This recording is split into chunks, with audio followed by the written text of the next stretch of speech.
Hey guys, I just wanted to show you how I connect my Nexus 6 up to my ARUnchained in my dash, and I use my steering wheel to control everything. So the first thing I did was I attached magnets with super glue to the back of the phone.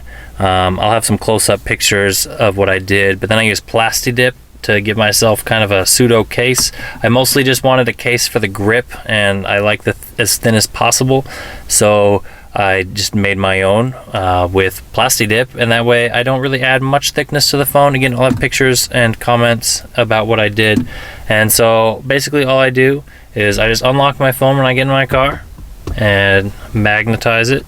And it's actually connected to an AirDock 2.0. And I turn on my car, make sure I'm in neutral. Don't want to kill my battery with my sub and stuff. So then what happens is my phone's rooted, and I use a Tasker profile. If it'll ever focus, I'll show you what I do.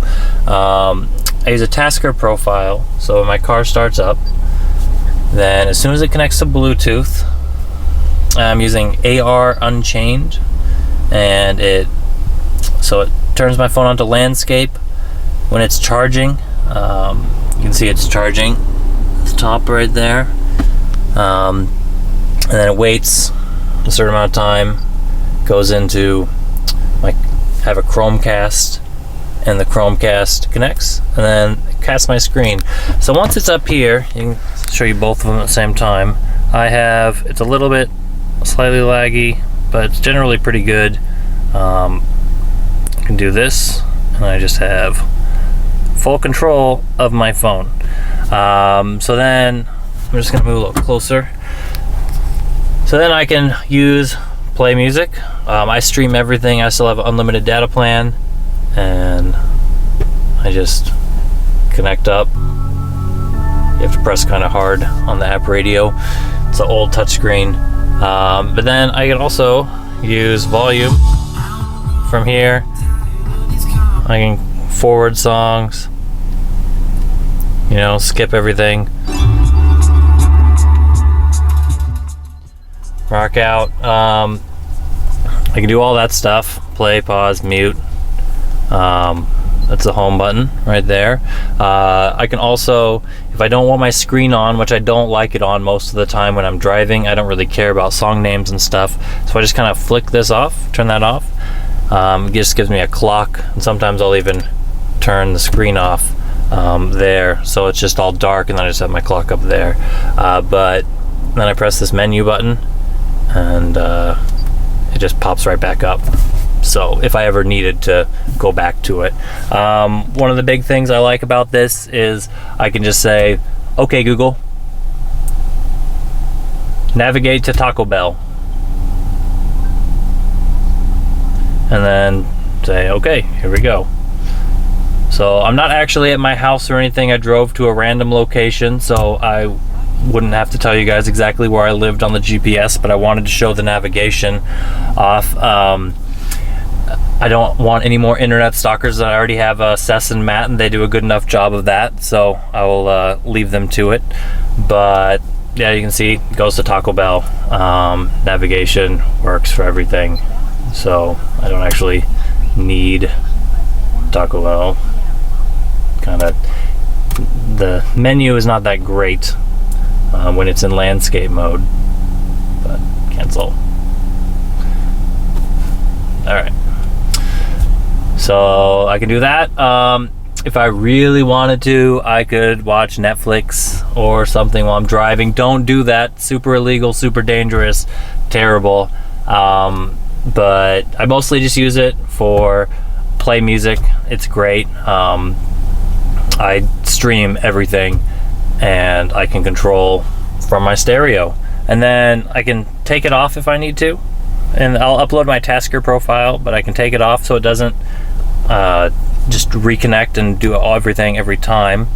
But then if I turn my car off, and once it stops everything, then it goes and does my profile again, and it turns off my wireless hotspot, leaves it here so I can do whatever I want to my music, and that's it. So it's a pretty fun thing. I really like it. And I put it back on, Start my car again. And it just goes right back into it.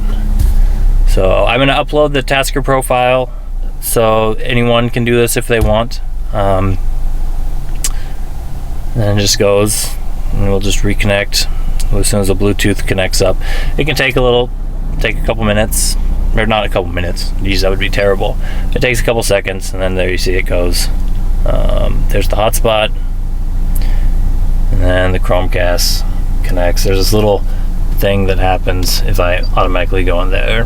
That's just the ARUnchained bug. Not really a big deal. Just have to go back into it to get rid of the safety warning. And there it goes back onto the screen, back to the play music.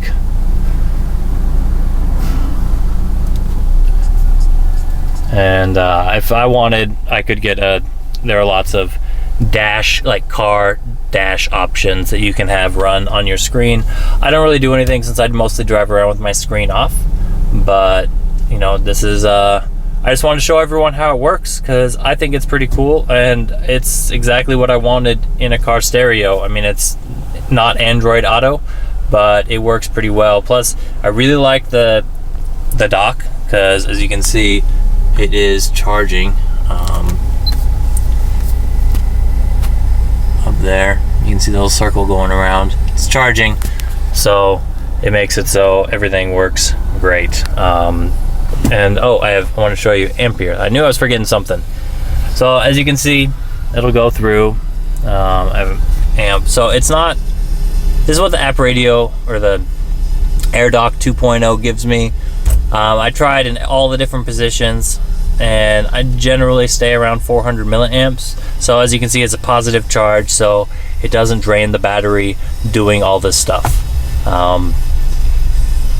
If I disconnect it, it'll show you down on my phone. Oop, it's going back to turn off my hotspot.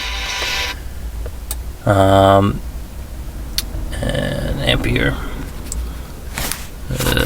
Turn it up. So you can see, as you can see, when it finally gives you discharging, it'll show you it's a negative amount, so the battery's not being charged. So, yeah, there we go. So anyways, this is the video. I hope that you liked it. If you have any questions, just let me know, and I will be happy to answer them. But I just thought you might want to know. Oh, this is a close-up of the AirDock. I have it back in there. I just mounted it right to the bottom of there. And then there's the little power cord. I don't know how well you'll be able to see that. I just have it wrapped up and set up. And the magnets, it does not stick without the magnets. Like, it was, I had to get the magnets. The AirDock 2.0, it's great. It looks great. It fits the back of my phone. I don't have to worry about any clamping. I really like that. But I have to use magnets. Otherwise, it just bounces, like it just will not hold the phone up. And I don't want to have the back of these Nexus phones is super slippery, and I can't have that because it falls out of my pocket when I'm driving, when I'm doing anything. I get out of the car, it lands on the ground. And cases, it's already a massive phone, so I don't want to, like, it's already pretty thick, and I didn't want to make it thicker with all the cases. So I'll show you some pictures of this in the comments, and they'll be. It's way nicer. It's I'm pretty happy with it. So, plus I gotta make I gotta paint on the green with a hairbrush, or with a paintbrush that I actually made from my own hair, which was kind of fun because I didn't have an art store nearby. So, anyways, have a good one, and let me know if you have any questions.